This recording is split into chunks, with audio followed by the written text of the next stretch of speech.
po kayo sa akin. Naniniwala ako na autoridad ng salita ng Diyos ay katumbas din ng Diyos mismo.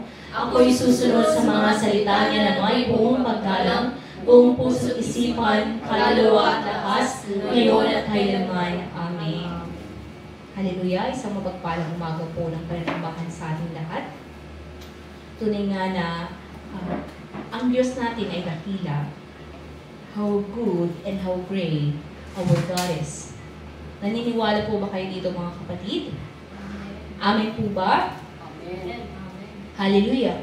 Kaya nga po, tunay na patuloy po tayong pinapaalalahanan na wala pong ibang kadahilanan. Kaya tayo po nagkakatipon-tipon sa lugar na ito. Walang iba kundi ating nga pong papurihan ng ating Diyos na buhay. Kaya nga po, how good. Yung awitin natin kanina, how great is our God. Sing with me. Ibig sabihin, when we say sing with me, we sing together in unison. Na tunay nga na naniniwala tayo. Whenever we sing that our God is great, tunay na naniniwala tayo at atin itong nararanasan. Kasi ang hirap naman kung naniniwala tayo pero never nating nararanasan na ang Diyos po natin ay dakila. Amen po ba?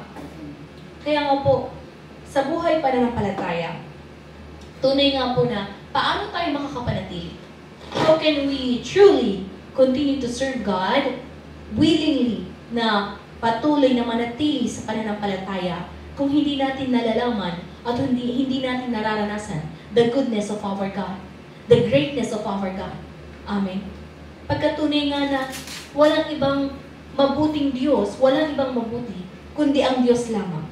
In Mark chapter 10, verse 18, no one is good other than God.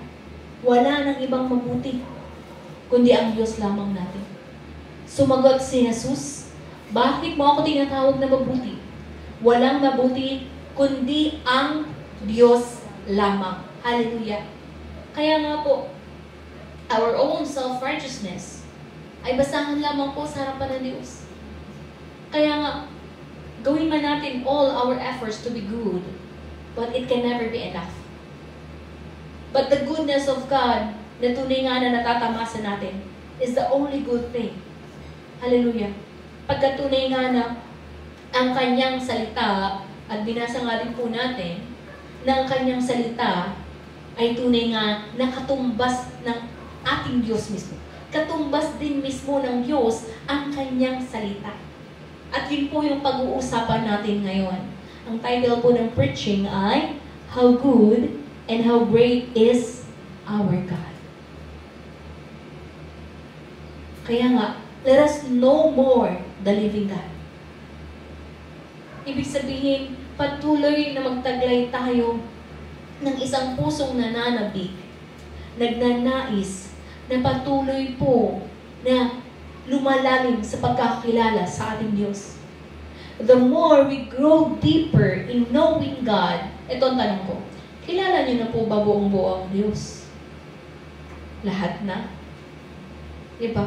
Hindi natin kayang arukin ang Diyos. But unti-unti, in time, by inspiration, siya po ang nagkakaloob kung paano natin siya mauunawaan, maging ang kanyang salita. Sa salita pa lang niya from Genesis to Revelation, nakunting na po ba natin lahat? That's just a part ng kanyang salita. Pero alam natin na ang hirap pa. I-memorize mo nga lang eh. Hindi pa kaya. Hallelujah. Kaya nga, yun yung talagang kailangan natin patuloy na magnais na to grow deeper. Okay. Taglayin po natin yung lubos na pagnanais na I must grow deeper in knowing God. Kailangan ko mas lalo pa na maunawaan ang Diyos na buhay. Hallelujah. Pagkatunay nga na this is our responsibility. Ito yung dapat nating malaman sa ating buhay. Okay. Kasi nga, the more clearer ang ating pagkaunawa sa ating Diyos, mas ma-establish the firmness ng ating paglilingkod. Kaya firm foundation. In Matthew 16, ano ba ang bato na tinatawag dito, na tinutukoy dito? The rock na tinutukoy sa Matthew verse 16. Kasi nga nagtatanong ang ating Panginoon Jesus in verse 15, "But what about you?" we asked. Sabi doon, "Who do you say I am?" Matthew 16 verse 16, Simon Peter answered, "You are the Messiah, the Son of the living God." Sumagot si Simon Pedro, "Simon Pedro, kayo po ang Kristo, ang anak ng Diyos na buhay." Hallelujah. At ano po ba ang sagot ng ating Panginoon Jesus? In 17, Jesus replied, "Blessed are you, Simon, son of Jonah, for this was not revealed to you by flesh and blood, but by my Father in heaven." No, kung paano po naunawaan iyon ni Pedro, ng ating Panginoon Jesus ay siyang anak ng Diyos na buhay, because minding you, hindi po lahat ng tao sa Jerusalem ay tinanggap po ang ating Panginoon Jesus bilang Diyos, bilang anak ng Diyos. Pero kung paano po natanggap ito ni Simon Pedro, in verse Matthew 16:17, hindi ito sa kanyang sariling karunungan, kundi ito ay kaloob ng Diyos. Hallelujah. Kaya nga, tayo po, dinadakilan natin ng Diyos. Our God is great. Our God is good. Why?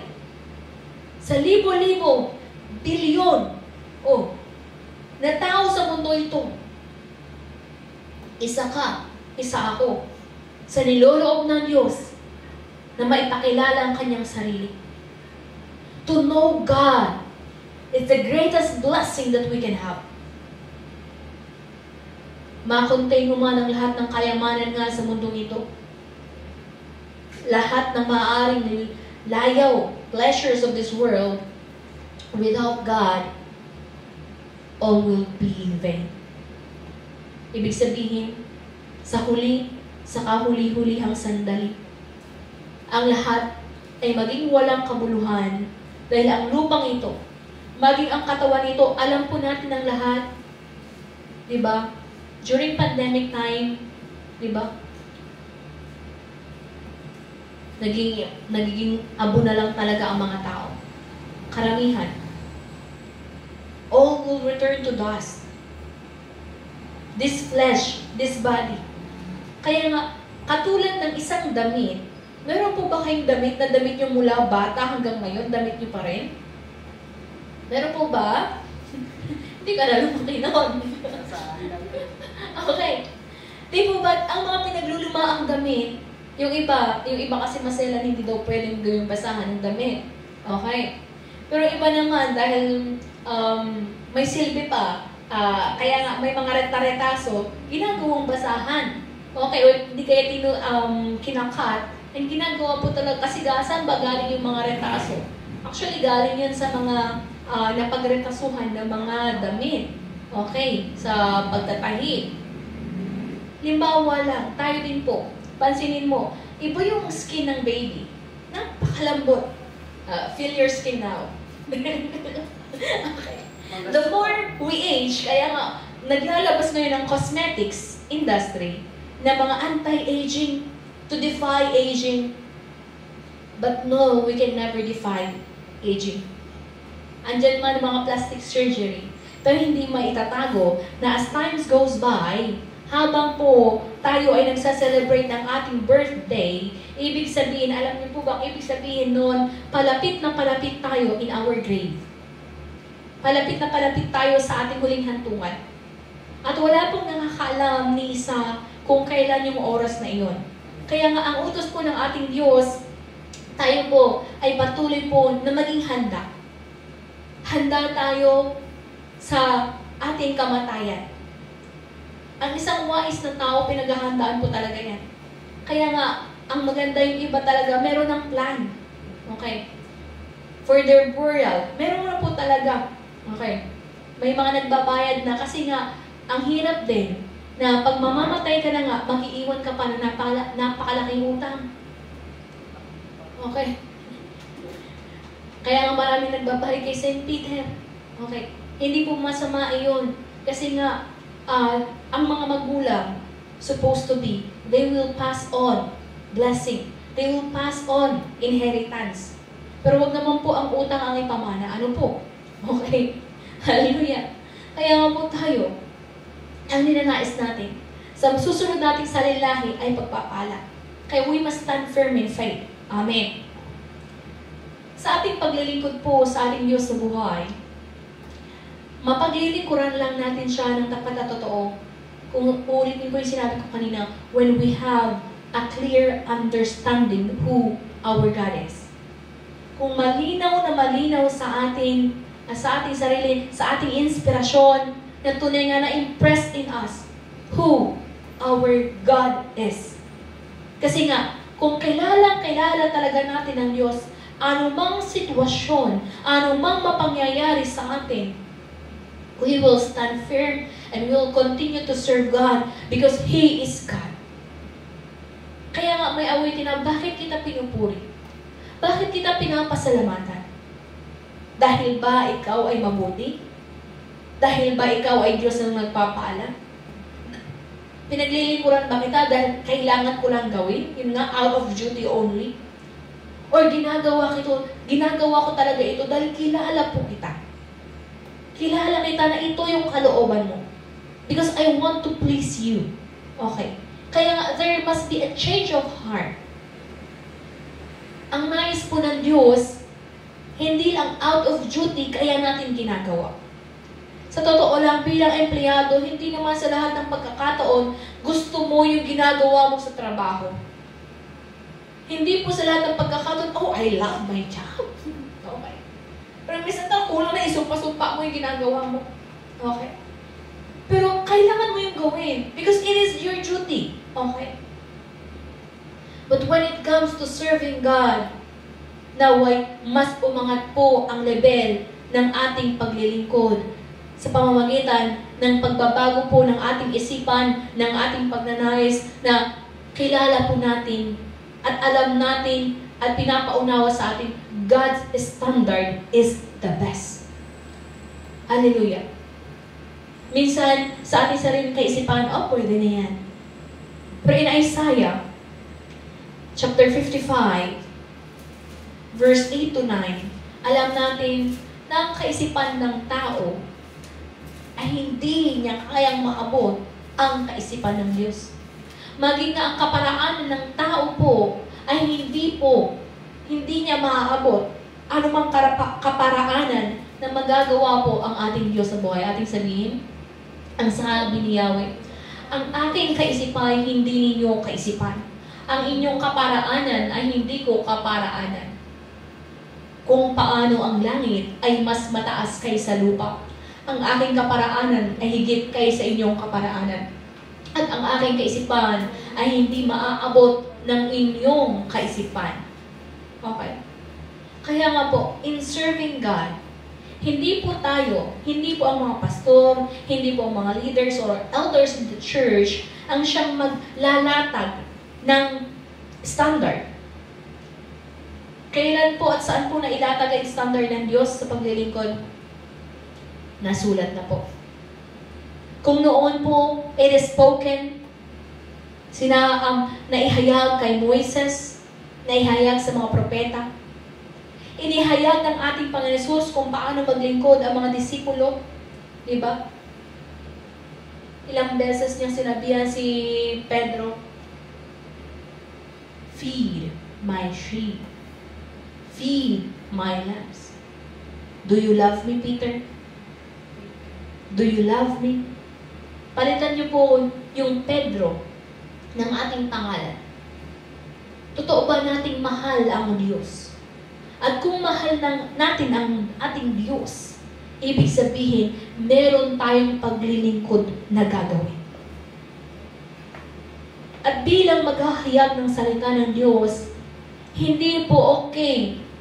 Naturuan ka na agad. Oh, sige, maghahayag ka na agad. Meron po yung proseso. Okay. Kung paano po matatrain ang bawat isa upang makapagpakain din naman. Alangan naman yung 1-year-old, pakainin niya yung 2 months old. Di po ba? Kailangan ng maturity. Kaya nga, yun yung ating desire po, na we must mature in faith. Hallelujah. Makipagbasa kayo sa aklat po ng unang Korinto. Gusto nyo mag-mature in faith? Okay. Let us read. Unang Korinto, 1 Corinthians chapter 3, verse 1 to 9.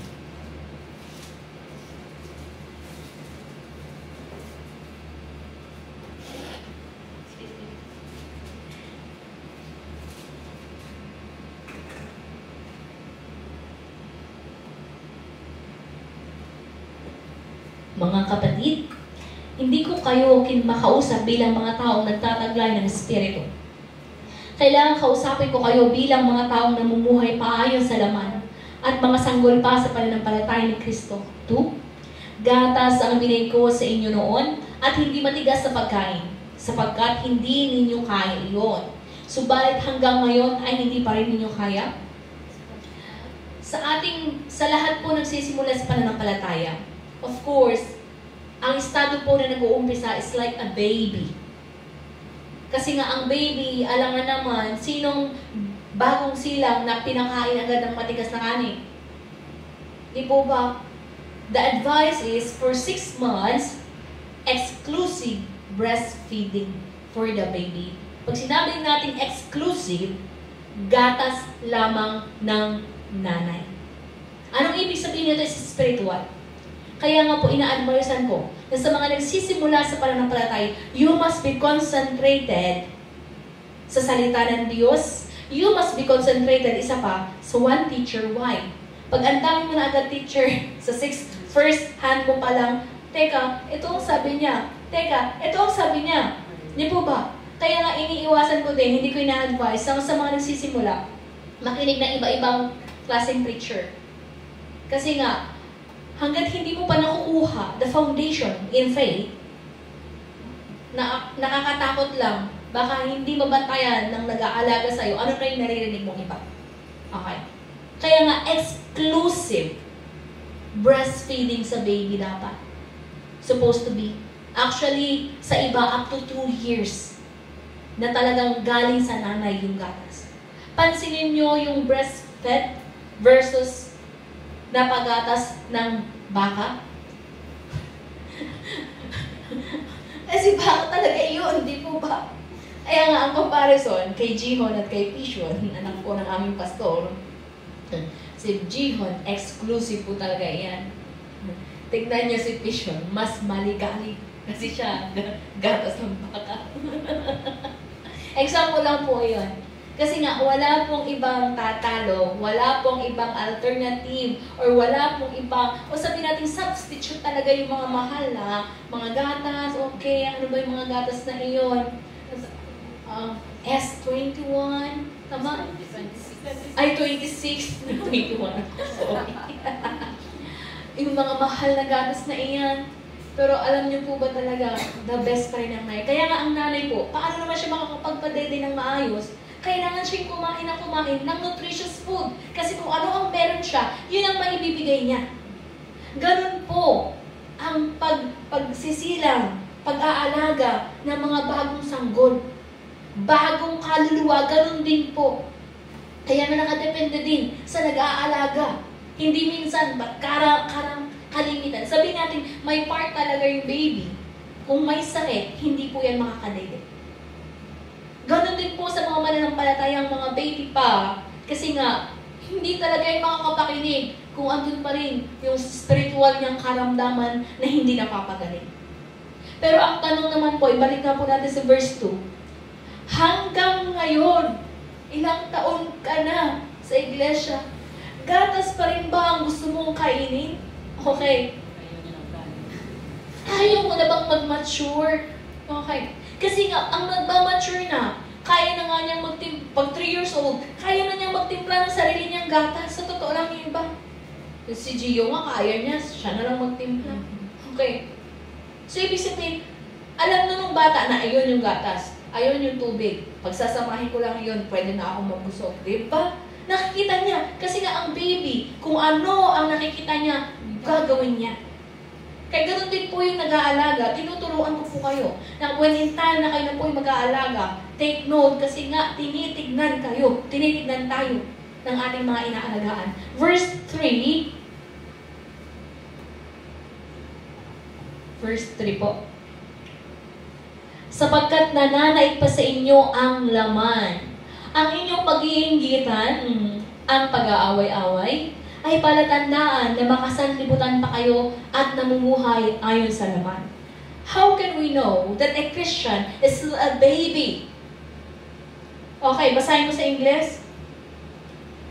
1 Corinthians chapter 3, so verse 3, you are still worldly, for since there is jealousy and quarreling among you, are you not worldly? Are you not acting like mere humans? Okay. So, doon natin makikita din yung maturity natin in faith. Am I maturing in faith? Or andun pa rin ako sa baby kong na ang daling magselos, ang daling magtampo. Okay. Ang daling talaga gusto makipag-away sa kapwa church member. Bakit ko kayo tinuturuan ng ganito? Because we want to mature. We want all to mature. Okay. Gusto natin maging mature in faith. Kaya nga, mapapansin mo din, paano natin nakikita sino ang mas mature, sino ang mas nakakaunawa. Tama po ba? Kaya baka naisin nga po natin iyon. To have that attitude na, Father God, ipanalangin po natin. Palawakin niyo nga po ang aking pangunawa. Hindi yung pakitid ang pangunawa ko, Ama. Kasi nga, kapag ang pangunawa po natin ay napakakitid, even if someone is explaining to you face to face, sarado. Kasi ito ka lang, ang baby, okay, ang ugali mo ng baby kasi ganito. Every iyak niya, ina-expect niya that yung nurse or yung nag-aalaga sa kanya, mag-a-attend sa kanya. Sa kanya lang dapat nakafocus. Ano ba? Tuwing iyak niya, dapat pansinin mo na siya. Okay? Ganun din po ang mga baby Christian. Okay? Self-centered pa. Kasi self-centered talaga ang baby. Kasi nga hindi pa niya kayang i-attend ang kanyang sarili. But we know that we are maturing in faith pag mas malawak na rin ang ating pangunawa. May masabi sa'yo or may marinig ka na pwede mo nang ikagalit, pwede ka namang away, pero because you are maturing Christian, you will pray for that person. Hallelujah! Hallelujah! Kaya, anong problema dito? Anong problema dito sa Corinto? Okay, naririnig ni Pablo, ano bang away nila? Ayan, sa verse 4. For when one says, I follow Paul, and another, I follow Apollos, are you not mere human beings? 5?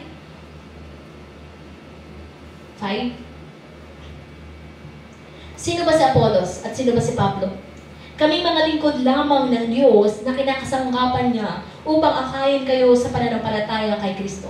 Ginawa lamang ng bawat isa sa amin ang tungkuling ibinigay ng Panginoon. 6. Ako ang nagtanim, si Apollos ang nagdilig, subalit ang Diyos ang nagpatubo at nagpalago. Hallelujah! Ito po yung lagi kong pinapaunawa din sa aking sarili, and I always remind myself that it's not my power to change their heart. It's not on my power, on my own ability na baguhin po ang inyong mga kaisipan. Ano ang trabaho ng lingkod ng Diyos? Ang trabaho po ng lingkod ng Diyos ay magtanim at magdilig.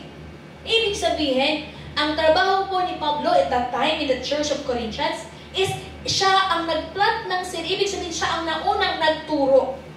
Now, sino ang nag-sustain? Of course, ang seed na itanim ay hindi po mapapanatili kung hindi po madidiligan. Yung mga kamatis namin, na galing po sa Barangay 3, nung hindi na po nalididiligan, pagtingin ko, anak ko po, lanta na.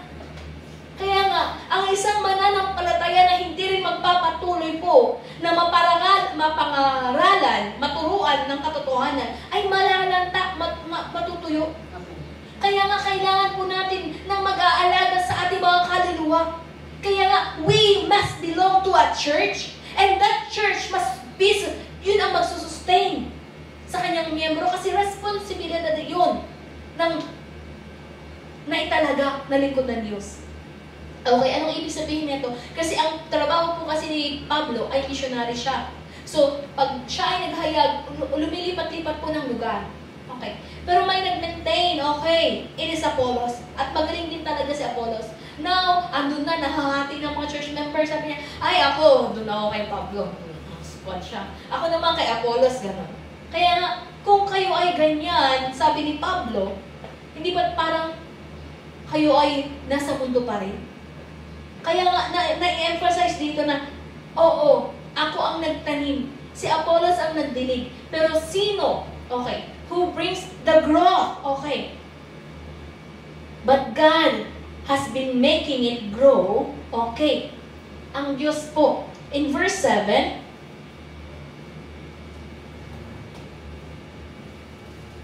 so neither the one who plants nor the one who waters is anything, but only God who makes things grow. Okay. In 9, in 8, ang nagtatanim at ang nagdidilig ay parehong manggagawa lamang. Tandaan, kung tayo po ay inaatasan ng Diyos na maghayag, okay, at mag-maintain sa taong iyan na maturuan, and then that person grows in faith, do not account in you na ikaw ang nagbago ng kanyang buhay. Okay? At bawat isa ay tatanggap ng gantimpala ayon sa kanyang pagsisikap. Of course, by your effort, you have a reward. Pero hindi mo pwede sabihin na, dahil sa akin, kaya siya nabago. Hallelujah. Ito po yung pagpangangaral sa atin na huwag po tayong umangat ang ating ulo. Lumaki ang ating ulo. Pag meron tayong naturuan o meron tayong ako yan. Okay. In verse 9, last verse natin, kami kapwa manggagawa ng Diyos at kayo rin ay kanyang bukirin. Kayo rin ay gusali ng Diyos. Hallelujah. Kaya nga po, bilang lingkod ng Diyos, ito po ay lagi din na ipapaalala sa akin whenever I cry na, bakit hindi sila nakikinig? Bakit ang hirap? Ang hirap. Pero do not. Yun yung laging reminder sa amin po na in Acts 89 na, do not be afraid, continue speaking. Continue. Ibig sabihin, katulad po ni Pablo noon na nahihirapan din siya that time kasi lahat ng tao gustong patayin siya. Ang lahat gusto siyang sirain. Ang daming plot against his life. Pero yun nga, ang encouragement ng Diyos sa kanya, do not be afraid, huwag kang matakot. Huwag kang tumigil sa pangangaral. Huwag kang tumigil sa paghahayag. Hallelujah. Yun nga, do not underestimate the seed that is planted. Kasi ayon sa kalooban ng Diyos, lalago yan. Okay. Pero kailangan may ulan. Kaya nga po, ang ating mga naihahayagan ng salita ng Diyos, hindi rin po natin pabayaan na, hinayagan ko na, bahala na siya sa buhay niya. Pero andun yung part na we must continue on praying for them. Na yung seed na iyon na naitanim, ay lalago siya. Okay. Kaya nga, ano po ba ang lagi nating nanaisin? Na tunay nga ang Diyos na makapangyarihan, the good, the great, and mighty God, ang siyang patuloy na kumilos as we obey. Okay. In Deuteronomy 32 verse 4, His word is perfect. So, sinabi natin perfect, walang mali. Deuteronomy 32 verse 14, sahin ko dito, for verse 4, Deuteronomy 32 verse 4, si Yahweh ang inyong batong tanggulan, mga gawa niya ay walang kapintasan, mga pasya niya ay pawang makatarungan, siya'y Diyos na tapat at makatuwiran. He is the rock, His works are perfect, and all His ways are just. A faithful God who does no wrong, upright and just is He. Kaya nga, sino ba tayong tao para questionin ng Diyos na nagkamali ka ata? May isang joke ang mga kapwa namin ifugaw na kine-question daw niya, mali ang paglikha ng Diyos. Okay? Ang laki-laki ng mangga, ang liit-liit ng kanyang bunga. Dapat jackfruit na lang sa laki niya. Ay hindi, kalabasa pala. Sorry. Ang kalabasa, Ang liit ng brain niya, ang laki-laki ng bunga niya. Gumanon siya. Kanya question niya ang Diyos. One time, nasa duyan siya. Kwento lang ito Nasa duyan siya, pero may kanta ito. Nasa duyan siya, tapos nalaglagan yung ulo niya ng manggang maliit. Doon siya nagising. Kung kalabasa kaya yun. Ano yung manggala? Diba? Kaya nga, we should never question God kung paano niya nilikha ang mga bagay-bagay. Even tayo. Na bakit, huwag tayo magtanong na, bakit ba ako nilikhang ganito? Yung itsura ko ganito. Ganito ako. No. There is a purpose. Bakit ka nilikhang ganyan? You should just find your purpose. At yung purpose na iyon, walang ibang direction yung purpose na iyon, kundi ikaw ay magamit para sa Kanya. Kasi hindi tama ang purpose kung yung talento mo, yung abilidad mo, anong meron ka ay magamit para sa iyo lamang. We are created for God. Nilikha tayo para sa Kanya. Paulit-ulit po in Colossians chapter 1, 16, 17, John chapter 3, 4. Andyan na lahat, paulit-ulit na pinapaalala sa atin. We are created for Him and by Him. Okay? Para sa Kanya. Kaya nga po, kailangan lang talaga natin patuloy po na makilala ang ating Diyos. In Psalms 89, verse 14, the foundation of His throne is righteousness and justice. Salmo 89, verse 14. Basahin ko po sa English. Righteousness and justice are the foundation of your throne. Love and faithfulness go before you. Kaya nga po, hindi po kalikuan ang kaharian ng Diyos. Pag sinabi natin righteousness and justice, wala ka po makikitang mali. Pero bakit ang mga tao, may mga tao pa rin may question sa Diyos dahil nga ang kaisipang taglay nila ay kalikuan at pawang nasa mundo lamang.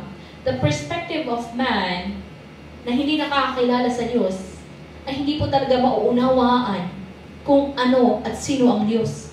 Kung ano ang attributes ng ating Diyos. Kaya nga, we must grow deeper in knowing God. Kasi nga, doon mas titibay po ang ating pananampalataya. Like Peter, na naunawaan niya, pinaunawa sa kanya na ang kanyang Diyos na sinasamba. Ang kasama niya that time ay ang anak ng Diyos. Kaya nga, doon sa truth na iyon, doon na ihayag na on this rock, I will build my church and the gates of Hades shall not overcome. Ibig sabihin, the truth in Jesus. Ibig sabihin, katotohanan po. Katotohanan patungkol sa ating Diyos ay isang matibay na pundasyon. Kaya hindi pwedeng ma-roll agad. Kaya nga, hindi natin na naisin na rock and roll ng music. Kasi ano yun? Rock and roll. Ang inayos ng Diyos, it must be a firm foundation that even the gates of Hades cannot overcome it. Uray gungunin dapay hanggang magunay. We must have that kind of faith na hindi agad-agad biglang sway. Okay. Hallelujah. Tignan mo ang kamatis. Madali lang maputol, tama. Pero pag puno iyan, hindi agad-agad, okay, mahihirapan ka na baliin ang puno ng nara. Kailangan mo ng tsenso. Kahit nga ang bagyo, doon nga ako na-amaze. That even andyan na yung mas strong typhoon. Okay, hindi siya natiinag. May konti-konti lang na branches na naputol, but andun siya talagang strong and mighty. Kaya, hindi naman bilib ako sa nara, pero mas bilib ako sa naglikha sa nara. Hallelujah. Kaya nga, how can we stand fear? Eh, napakadami pong atake.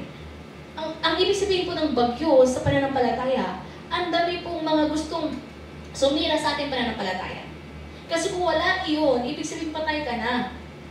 Patay ka na sa pananampalataya. Kung wala kang challenges in faith, ibig sabihin, bakit ka pakikialaman ng diablo kung ikaw ay kanya?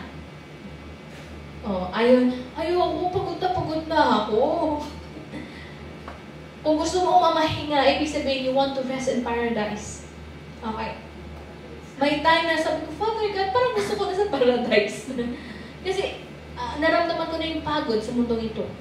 Pero sabi ko, but for the sake na pwede pang may makinig sa aking iba, Father God, lengthen my years. Okay. Na bakit ka patuloy na mabubuhay?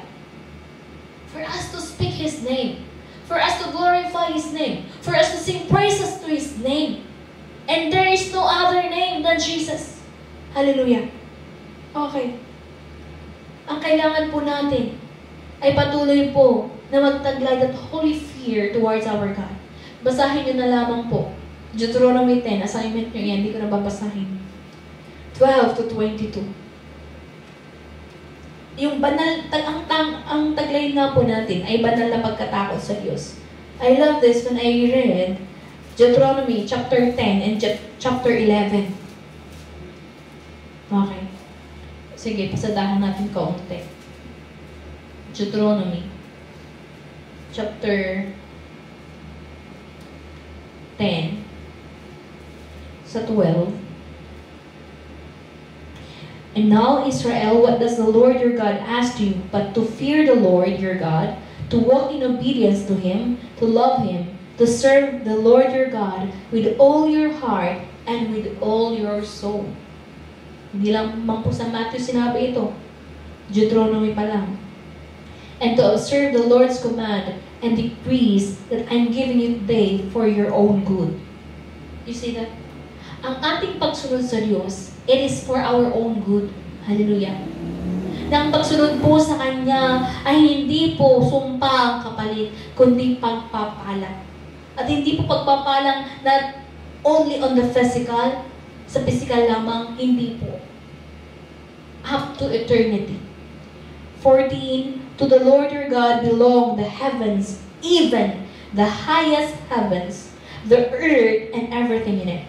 Yet the Lord set His affection on your ancestors and loved them, and He chose you, their descendants, above all nations, as it is today. Circumcise your hearts, therefore, and do not be stiff-necked any longer. When we say circumcise your heart and do not be stiff-necked, ibig sabihin, yung puso natin ay mabago. Pag sinabi stiff-neck kasi, paano nangyari pag stiff-neck? Hindi maigalaw. Okay. Ibig sabihin na ganun talaga. Hindi. And full of pride. Kaya nga, circumcise your heart, ibig sabihin, kailangan po, huwag po maging pusong bato ang ating mga puso na ayaw magpatawad, ayaw umunawa. Pero how to serve God, kailangan po andun yung humble heart na taglay natin. Okay? At hindi tayo pwedeng maging mayabang. Let us not be proud kasi hindi po yun ang kalooban ng Diyos. Okay, 17. For the Lord your God is God of gods and Lord of lords, the great God, mighty and awesome, who shows no partiality and accepts no bribes. Okay. Ay, magbigay ako ng ganito kasi nagkasala ako. Okay. Hindi po bribe ang kailangan ng Diyos. He wants full repentance. 180 degree, inisip ko ba 360 ba? 180. 180 degree to turn away sa mga bagay na nagkukos sa atin ng kasalanan. Yung mga sikreto nating kasalanan, hanggat hindi natin yun na i-repent. Kasi meron tayong mga sikretong kasalanan na hindi alam ng lahat. In your own room, in your own mind, kahit sa sarili mong kaisipan. Kung hindi natin ito maihingi ng tawad, o patuloy pa rin natin ine-enjoy na gawin iyon, in due time, that secret sin will destroy you, will destroy us. Kaya nga po, kailangan sana, at hindi sana may paalala po sa ating mga kapatid, na wala po tayong may tatago sa Diyos. Everything is there. Alam niya ang lahat ng bagay. Kaya nga po, ano ang encouragement sa atin? You just need to humble down, kapatid. na tunay nga na magpakumbaba tayo at magpatuwid. Kasi alam niya ang kailangan natin. Bakit naparito ang ating Panginoon Jesus? Di ba nga, alam niya ang makasalanan ng tao, kaya kailangan ng Savior, kailangan ng tagapagligtas. Kaya wag po tayo matuwa na, okay, wala namang nangyayari sa akin, wala namang epekto. Tuloy ko lang. Hindi naman nila alam. Hindi alam ni pastor. Hindi alam ng aking mga kapatid. But sooner or later, hindi po bigla basta ang pagbagsak po sa pananampalataya, mind you. Hindi po basta maaaring makapag-cast out ka pa rin, maaari pa rin, tuloy-tuloy mo. Pero that kind of sin, para siyang cancer. Ang cancer po hindi nalalaman agad-agad. Ang mahirap, pag stage 4, tsaka lang natuklasan. Kaya nga, when we are in prayer, concentrated in prayer, ipanalangin po natin, Father God, show me. Pakita mo sa akin yung mga bagay na kailangan ko pang tuwid sa aking sarili. Ang kakulangan din po sa salita ng Diyos, pagkaalam sa salita ng Diyos, isa pong kasalanan, dahil nga, maaaring may ginagawa tayo na akala natin tama, pero in the righteousness of God, mali pa rin pala.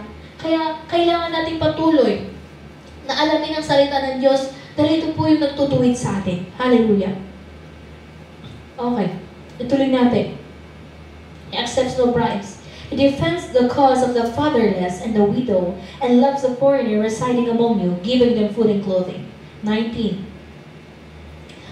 And you are to love those foreigners, for you yourselves were foreigners in Egypt. 20. Fear the Lord your God and serve Him. Hold fast to Him and take your oaths in His name. He is the one you praise. He is your God, who performed for you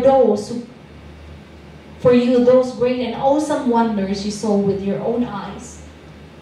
Your ancestors who went into Egypt were 70.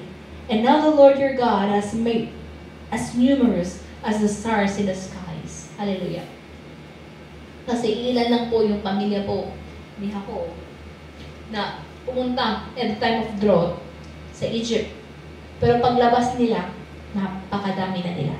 Okay. Ituloy po natin. Sa Deuteronomy 11, gusto pong i-emphasize how we must love and obey the Lord. Sa 13, Deuteronomy 11:13, So if you faithfully obey the commands I am giving you today, to love the Lord your God and serve Him with all your heart and with all your soul, then I will send rain to your land in its season, both autumn and spring rains, so that you may gather your grain, new wine, and olive oil. You see that? Bakit nasumpa-sumpa ang mga lupa natin? Bakit ang daming mga bagyo? Bakit nasasalanta?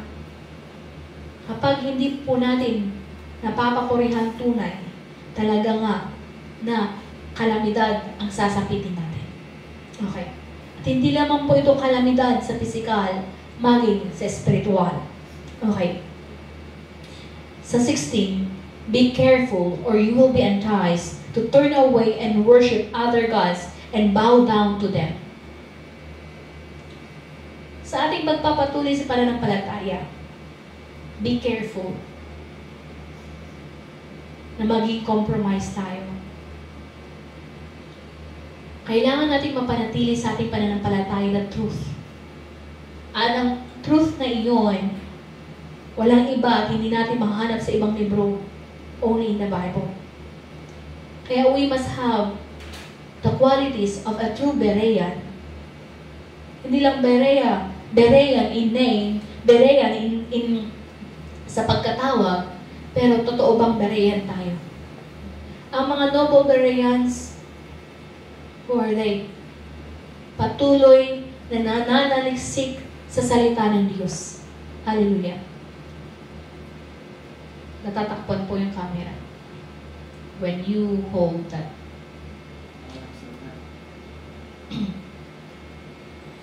Okay.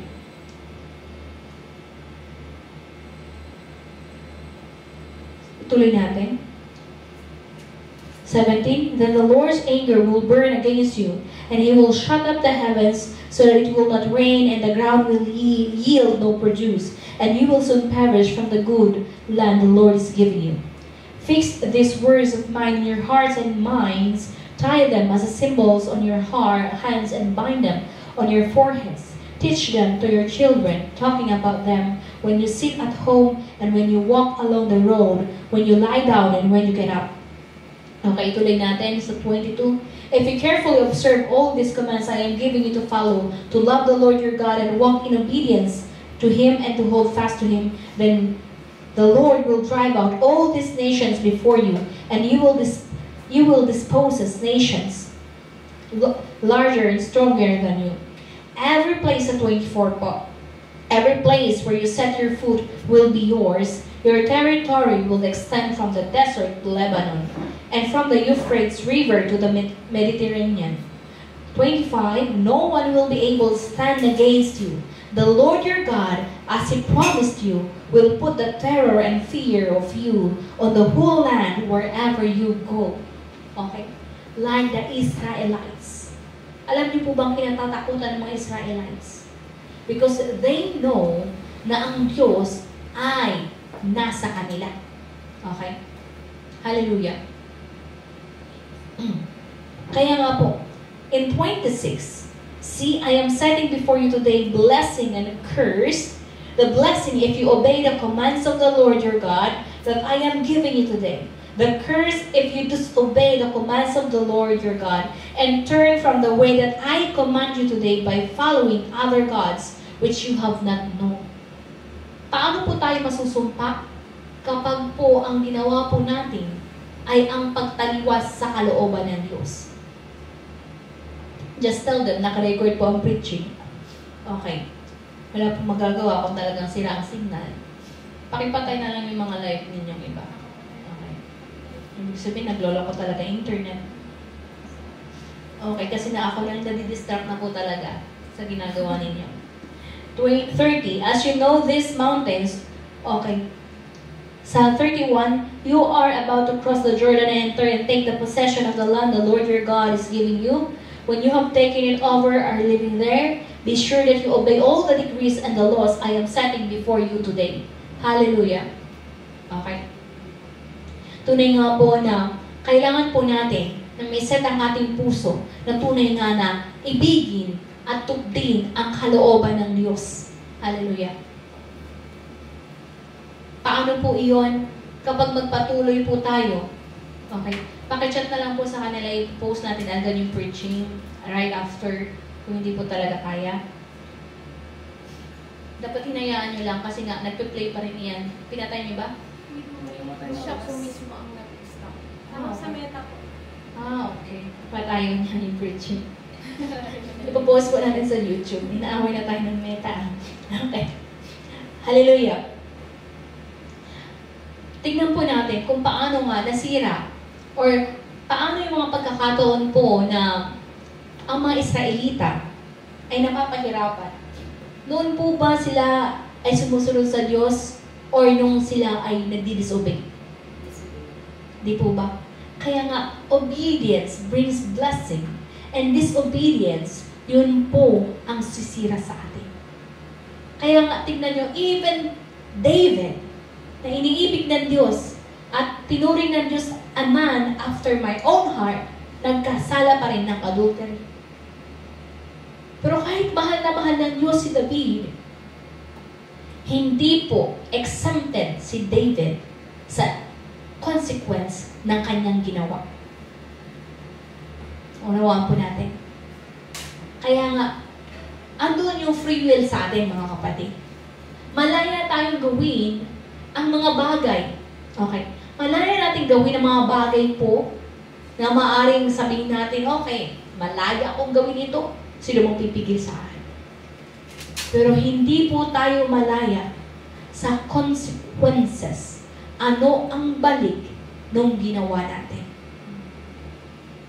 Kaya nga po, habang maaga pa, let us rend our heart. At tunay nga po, magpatuwid, magpasiyasat, humingi ng kapatawaran sa harapan ng ating Diyos. Okay. Punta tayo sa exposition natin. Sa Psalms 147, verse 1 to 11. Psalms 147. Or, i-on na yung messenger. May isa. Ikaw, yung sa'yo na. Huwag yan. Mag-on na kayo ng messenger. 147 verse 1 to 11. Yun yung naisip, ano? Call na lang po. Oo, mag-call ka na. Psalms 147 verse 1 to 11. Sabi dito, Praise the Lord. How good it is to sing praises to our God. How pleasant and lifting to praise Him. The Lord builds up Jerusalem. He gathers the exiles of Israel. He heals the brokenhearted and binds up their wounds. He determines the number of the stars and calls them each by name. Great is the Lord and mighty in power. His understanding has no limit. The Lord sustains the humble, but casts the wicked into the ground. Sing the Lord with grateful praise. Make music to our God. 8. He covers the sky with clouds. He supplies the earth with rain and makes grass grow on the hills. He provides food for the cattle and for the young ravens when they call. Okay. Naunawaan po ba natin ng ating Diyos ay mabuti at siya ay dakila? Dito po sa ating binasa, okay, sa verse 2, the Lord builds up Jerusalem, He gathers the exiles. Anong ibig sabihin nito? May pagkakataon po na the wrath of God ay naranasan pong tunay ng mga Israelita. Paano nangyari iyon? They were exiled. Okay? Nag-alipin sila ng bansang dayuhan. Supposedly, ang mga Israelita ay matagumpay. Pero bakit hinayaan niya iyon? Dahil nga naging matigas ang mga Israelita. Sinamba nila ang mga foreign gods. Ang Diyos po, He is a jealous God. Okay? Mapanibuko yung Diyos. Kaya nga, kailangan natin i-surrender. Yung awit natin kanina, I surrender all. I-surrender natin lahat. All the idols in our lives. Ang mga Diyos-Diyosan natin sa ating buhay. Bakit? Sila po ang sisira sa atin. Ano man, sino man, na mas iniibig natin, mas pinaglalaan natin ng oras, panahon, kaysa sa ating Diyos, na umaagaw po yung para sa ating Diyos ay mga Diyos-Diyosan natin. Kaya nga po, masisira talaga tayo kung hindi natin yun isusurrender sa Diyos. Hallelujah. Okay. He heals the broken-hearted and binds up their wounds. Ibig sabihin, sino mang lumalapit na puno ng pighati, ang buhay sa mundo, enjoyable lang ba? O nararanasan natin yung hirap sa mundong ito? Nararamdaman ba natin na ang mundong ito ay nasumpa? O nandun lang yung perspective, masaya ang buhay. Pero sa totoo lang, kung lalalim ka, ang hirap ng buhay. Bakit ba ang hirap ng buhay? Okay. Kasi nga, pasama ang mundong ito. Ayan na. Rumors of wars. Wars na nga, hindi lang rumor eh. Handa ba tayo? The last days, ipaparamdam na. Tayo pa ba hindi magseseryoso sa buhay pananampalataya? Okay. Pero kailangan natin lagi maunawaan in verse 5, Great is our Lord, mighty in power. His understanding has no limit. Okay. Kaya nga, pag tayo po'y nagkukulang ng karunungan, ang utos po ng Diyos sa atin, humingi kayo sa akin ng karunungan. Anong problema natin? Sa mga nagmamarunong, ay, alam ko to. Okay. Pag sasabihin natin sa ating sarili, bakit sa harapan ng Diyos, alam ko yan. Paano pa tayo pagkakalobaan ng Diyos ng karunungan? Okay. Kung ayaw natin humingi sa Kanya. Ang gusto ng Diyos, ibigin natin ang kanyang karunungan. Kaya gusto nyo iyon, read Proverbs. Punong-puno ito ng karunungan, instruction from God. Pero hindi lang po Proverbs, lahat po. Okay? Deuteronomy, andun na. Inilalahad ng Diyos ang kanyang pagpapala at sumpa. Ikaw na lang ang mamimili kung anong gusto mo. Okay? May pagpili po talaga. Kaya depende sa pipiliin natin. Ano po ba? Amen po. Okay. God desires and wants us to sing praise, to sing to the Lord with grateful praise. Ano bang grateful? Grateful. Pag sinabing you are ungrateful, wala kang utang na loob. Okay. Ibig sabihin, being grateful to God, kinikilala natin na siya ang pinagmumulan ng lahat ng bagay. Kinikilala natin na tunay nga wala tayo kung wala siya. Hindi natin makikilala ang Diyos kung hindi niya niloob. Okay? Sa Kanya nagmumula ang lahat ng bagay. Tignan natin po sa verse 10. I want to emphasize on this. His pleasure is not in the strength of the horse, nor his delight is in the legs of the warrior. Ibig sabihin, ito kasi, yung chariots ng Egypt, di ba? Yung mga kabayo nila, yung pharaoh nila, di ba hinabol-habol ang mga Israelita? Pero tignan nyo kung paano pinagtanggol ng Diyos ang mga Israelita. Naglalakad lang ang mga Israelites. Ang mga Ehipto, nakakarwahe. Okay? Anong nangyari? Nilipol ng Red Sea. Anong kapangyarihan niyon? Kaya nga hindi, kahit in the life of Gideon, bakit hindi niya hinayaan na ang daming warriors? Kasi nga, ayaw niyang magmalaki, ayaw niyang magmayabang ng Israel. Anong pinakaayaw ng Diyos? Yung magmamalaki tayo na nagawa ko to dahil ako ay magaling. Ako ang powerful. Naku po, nakakatakot. Mamaya, naranasan niyo ang gift of healing. Tapos mamaya, magpapabayad na po kayo na magpapalihan sa inyo. Ay, mayroon tayong tinatawag na tiwalang niyan. Okay? Kasi because it is given for us free, we will give it for free. Wag na wag po na maririnig namin na itinuro namin ang power of laying of hands, the power of healing, the power of casting out. Tapos mamaya may membro sa iglesia ito na ako nagpapapayag na kasi nagpapagaling siya. Parang awa nyo na. Of course, ang itinuturo natin, kapag napagaling siya, ang right way na itinuro ng Diyos, na itinuro ng Panginoon Jesus, mag-present ka ng thanksgiving offering. And that is due. Okay. Utos ng Diyos. Pero yung talagang, pagpapagaling sa hyperacidity, 1,000 yan Okay. Sa medyo depression, mahal yan. 10,000 yan.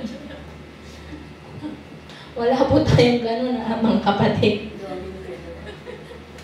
Baka naman naisin nyo ng gift of healing dahil gano'n na. No po. We have to have the gift of healing para ang maparangalan po ay ang Panginoong Jesus. Amen?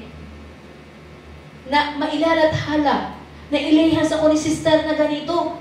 O hindi pastor ang ginamit ko Ni sister, ano gusto niyo pangalan? Ni Sister Melissa. Tapos napagaling. Okay. Anong pangalan na ginamit? Ang ginawa lang naman niya, wala siyang pinahit-pahit sa akin Pero ang ginawa niya, in the name Jesus, you see that? Ang lalaganap po. The word by mouth is a business po. Isa sa pag-expand ng business is word of mouth. Sa sales and marketing, word of mouth, power of word. Okay. Yung kakilala niya, sasabihin niya na, okay, sa pangalan ng Jesus, eto lang yung ginawa Hinawakan lang yung saan yung parte. Okay, na may sakit. Tapos, ang ginawa lang, tinuruan lang humingi ng tawad. Magpatawad after that. Talagang humingi ng power of the name Jesus at napagaling. You see that testimony will bring glory. Hindi sa atin. But the name Jesus sa ating pinangahawakan. And it will be a great joy. Alam niyo po ba na ang mga testimony natin ay hindi yan mawawala sa libro? Kaya Kaya what happened in Barangay Dos, the casting out of demons in Barangay Dos, will never be forgotten dahil nangyari face-to-face, publicly. Okay. At hindi maidedenay yan ng mga taong naka-witness. Kaya we must strive to be clothed with power and authority. Why? Hindi para ako ay maparangalan, pero para magamit ako para sa Diyos. Bakit kailangan natin matutunan na makapaghayag ng salita ng Diyos? Para makapagtanim po tayo. Ayaw niyo po bang magtanim ng binhi ng pananampalataya? There is a blessing when you plant. Kasi pag may tinanim ka, may aanihin. Eh kung tamad ka talagang magtanim, ay wala talaga. Kaya we must pray for every chance na pwede ako makapagtanim ng salita ng Diyos. Hindi ng okra, hindi ng kamatis lang. Okay. Pero makapagtanim. Kaya nga, you must learn. You must learn. Kailangan niyo po matutunan. Hindi lamang po yung trabaho lang, ay trabaho po ni Pastor ang magtanim. Katulad na ni Pablo eh. Hindi. Trabaho po natin itong lahat. Ang Matthew 18 to 20. Hindi po binigay sa amin lamang, ibinigay po sa ating lahat. Now, what are we doing? Okay. Pero sa ating paghahayag, ano po ba? In verse 11, the Lord delights in those who fear Him, who put their hope in His unfailing love. Hallelujah. Where is our hope? Baka mawalan kayo ng pag-asa. Dadalaway nakita ko. Sabi, ilan lang kami. Ang pananampalataya po in Hebrews 11:1 believes in the things na hindi pa nakikita. Kaya maniwala tayo, punong-puno ito. Maniwala tayo na yung live natin umaabot sa 100, yung naka-live. Tignan mo, sinisira talaga yung live. Next time nga, mag-download na kayo ng YouTube kasi kung maglolo ko po ang Facebook talaga, sa YouTube po tayo magla-live. Mag-YouTube live streaming po tayo next week. Kasi kapag ganyan ang gagawin ni Men, okay, sinisira yung live natin, mag-YouTube po tayo. Okay po. May handa na ang mga YouTube nyo. Okay. Pero meron pa rin tayong recorded preaching kasi nga, bakit meron po tayong recorded preaching in the sake talaga na alam ko ang kaaway ay tuso. Mas tuso tayo. Okay. Handa. Kasi hindi pwedeng hindi maibigay ng buong buo ang salita ng Diyos.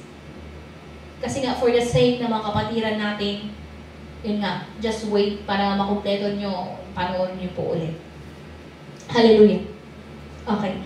Ang gawain ng kaaway, the schemes of the enemy, mawalan tayo ng pananampalataya.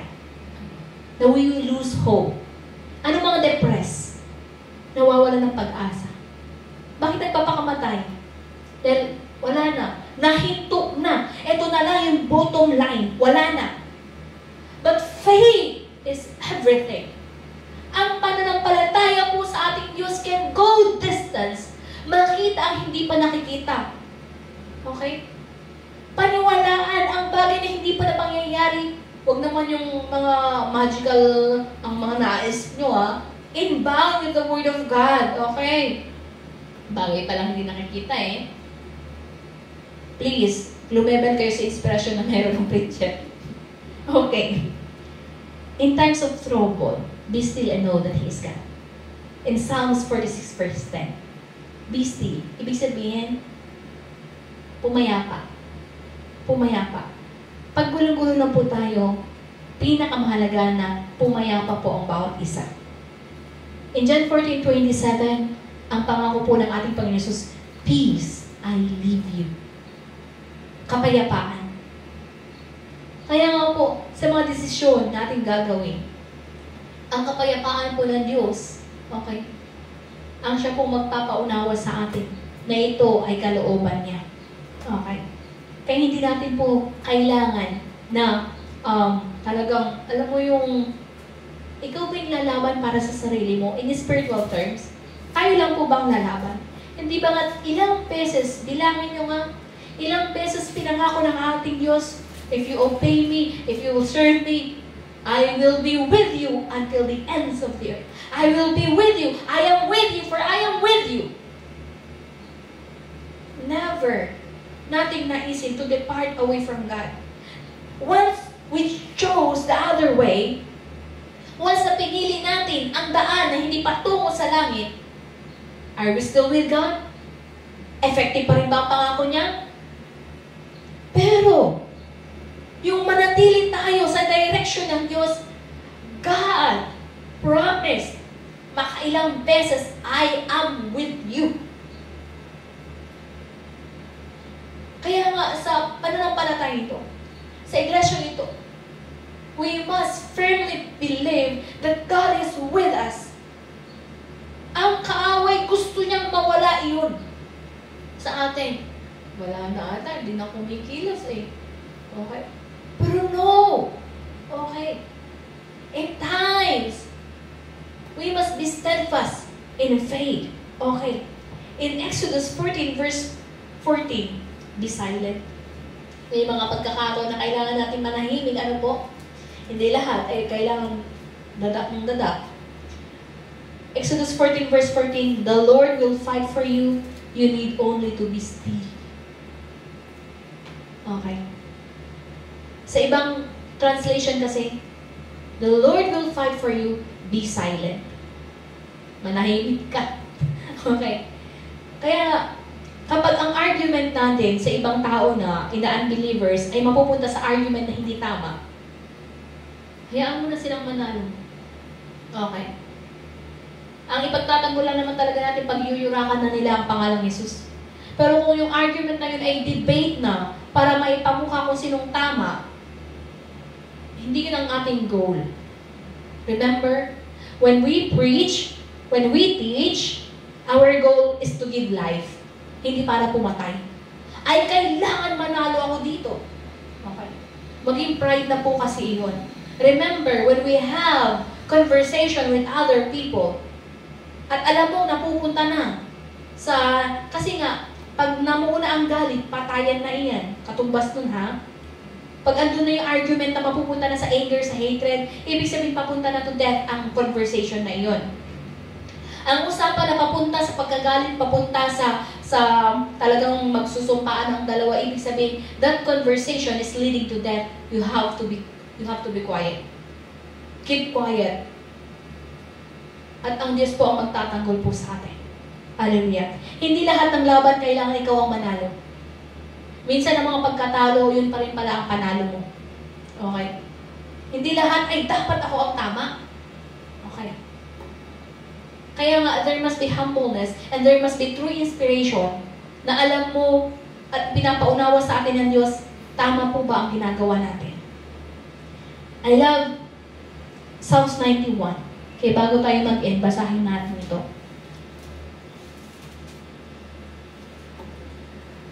Whoever dwells, dapat next preaching ko ito pero gusto na rin basahin. Whoever dwells in the shelter of the Most High will rest in the shadow of the Almighty. I will say to the Lord, He is my refuge and my fortress, my God in whom I trust. Surely He will save you from the fowler's snare and from the deadly pestilence. He will cover you with His feathers, and under His wings you will find refuge. His faithfulness will be your shield and rampart. You will not fear the terror of night, nor the arrow that flies by day, nor the pestilence that stalks in the darkness, nor the plague that destroys in midday. 1,000 may fall at your side, 10,000 at your right hand, but it will not come near you. Kaya nga, lagi natin panalangin, clothe us with power, cover us with the blood of Jesus. 8, you will only observe with your eyes and see the punishment of the wicked. If you say, the Lord is my refuge, you make it the Most High your dwelling. No harm will overtake you, no disaster will come near to your tent. For He will command His angels concerning you to guard you in all your ways. They will lift you up in their hands so that you will not strike your foot against a stone. You will tread on the lion and the cobra. You will trample the great lion and the serpent. Because he loves me, says the Lord, I will rescue him. I will protect him, for he acknowledged my name. You see that? Paano tayo maiingatan, kapatid? Na mapangyayari anuman na sinasabi sa Isaiah 54:17, na anumang weapon against us, schemes against us, shall not prosper. Why? Because we love the Lord. Because we love Jesus. Dahil iniibig natin ng Diyos, ibig sabihin nga, yung preaching last time, kung iniibig natin ng Diyos, ibig sabihin, handa tayong sumunod sa Kanya. That's why we are protected. We lose our protection when we start to hate His Word. Kaya mag-ingat po tayo. Okay. Ulitin ko sa 14, because He loves me, says the Lord, I will rescue him. I will protect him, for he acknowledged my name. He will call on me and I will answer him.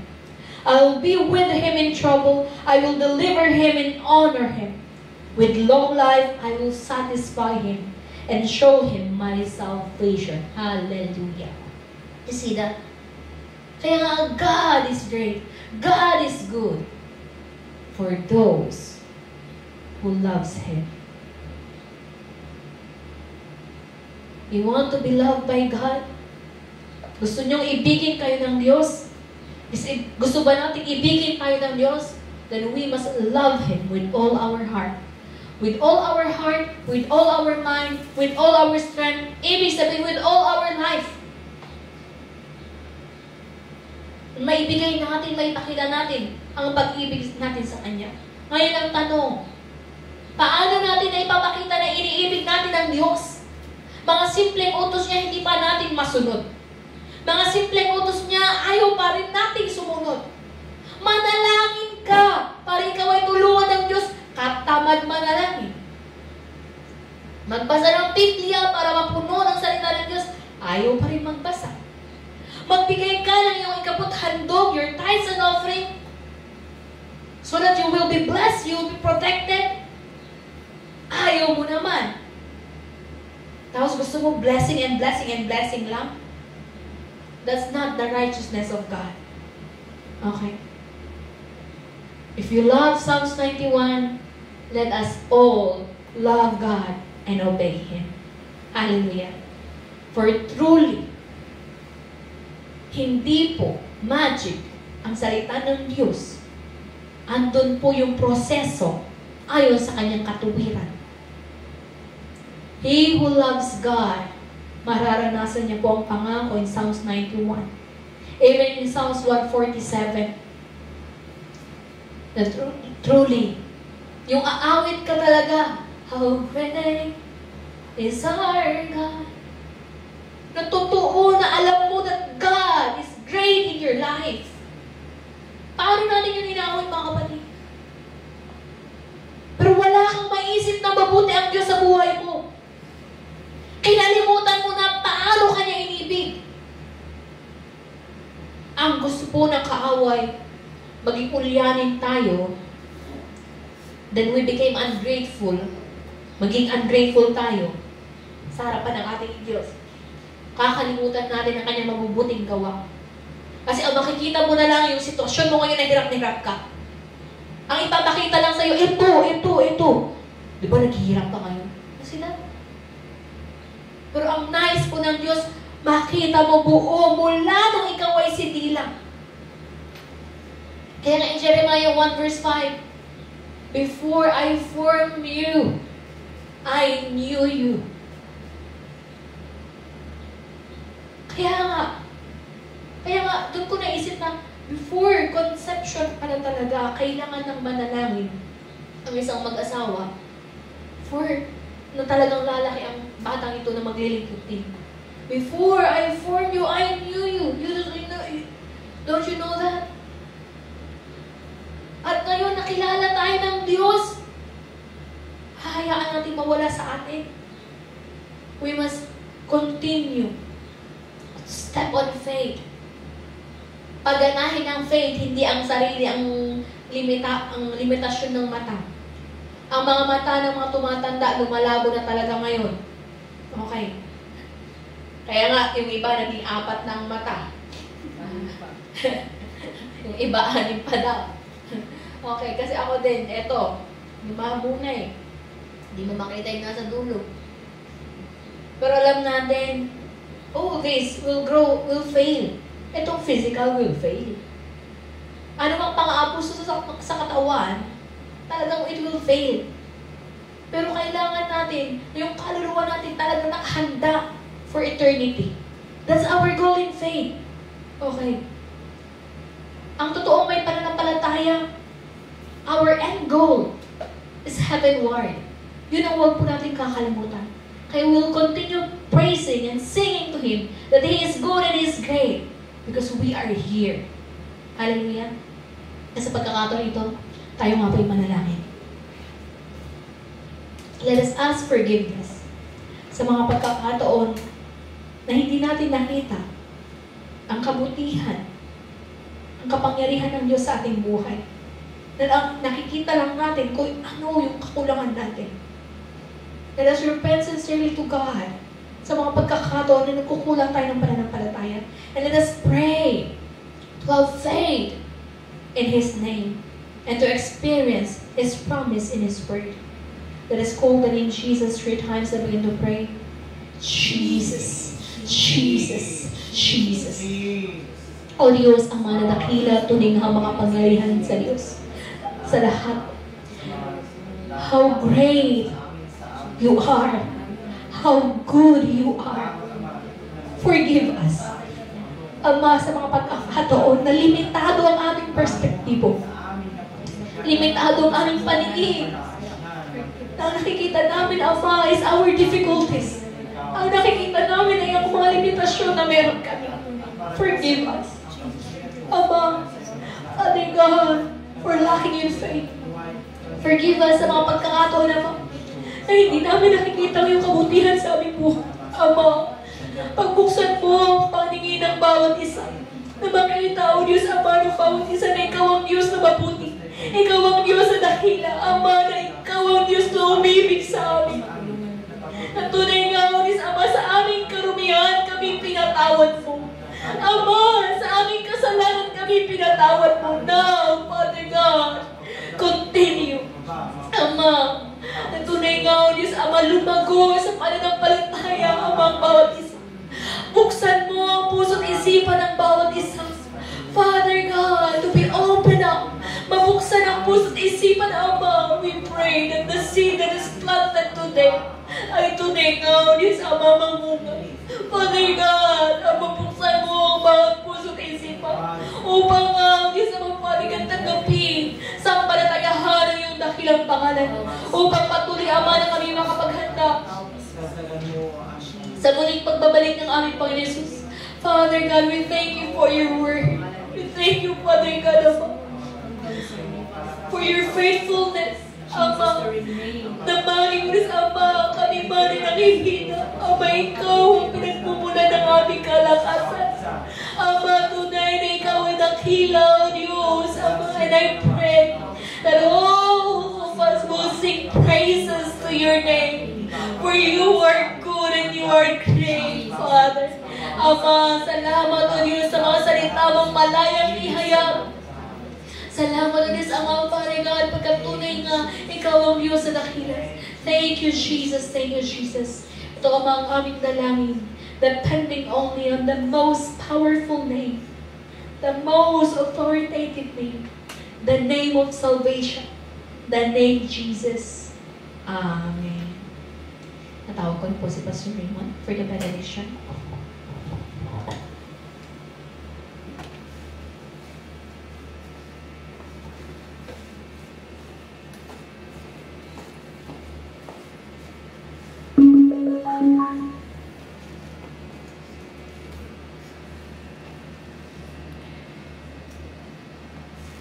Hallelujah. Praise. Hallelujah. Kung lahat ay tumayo at umupo, tanggapin po natin ang benediction mula sa ating Panginoon Jesus. Ang kagandang loob ng ating Panginoon Jesus, ang kanyang kabutihan na hindi nagmamaliw ngayon at magpakailanman, at sa pangunguna ng banal na Espiritu ay inihahayag ko na maranasan ng bawat isa na nakiisa sa gawain ito, sa panambang ito, na patuloy na nagpupuri at kumikilala sa walang hanggang kadakilaan ng Panginoong Jesus at hanggang din walang hanggang kadakilaan ng Diyos Ama ngayon at magpakailanman. Amen and Amen.